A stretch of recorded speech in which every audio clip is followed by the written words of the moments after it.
Os vemos aquí con las bolsas recién salidas de las tiendas. ¿Qué tal están yendo las rebajas en esta jornada? Bueno, bastante bien. Aquí Son comprando un coses- poco. Cosas baratines, porque no se puede un estirar mucho. ¿Cuánto dinero lleváis gastado en las rebajas?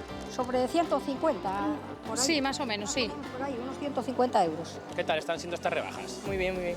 ¿Se encuentran chollos? Hombre, yo la verdad que me cogí las cosas sin mirar el precio, entonces no sé, pero sí, está bien, está todo bastante bien rebajado, por lo menos donde compré yo. ¿Son cosas que necesitabais y estabas esperando a que bajaran de precio? Sí, cosas que se necesitaban. Bueno, yo porque quería pillar chollos, alguna ganga. ¿Cuánto dinero nos hemos gastado en esta jornada de rebajas? Pues entre mi novio y yo 300 más o menos.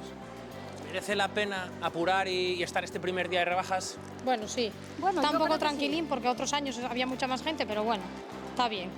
¿Qué tipo de cosas son las que compramos en rebajas? ¿Esperamos a que bajen los precios? ¿Nos guiamos por los caprichos?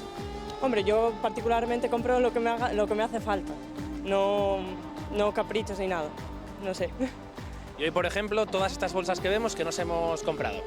Pues ropa de verano, camisetas, pantalones cortos, algunas playeras. Bueno, mira, yo cogí Playeras. leggings que estaban bastante baratinos, a 4 euros. Y oye, por gastar un poco. Playeres para los nietos, nikis, pantalones de caballero a 10 euros. Cosines de esas así baratas. ¿Se nota la crisis? Hombre, no sé, pero en mi caso no. Pero a ver, que se nota para mí sí lo noto en la demás gente, sí se nota.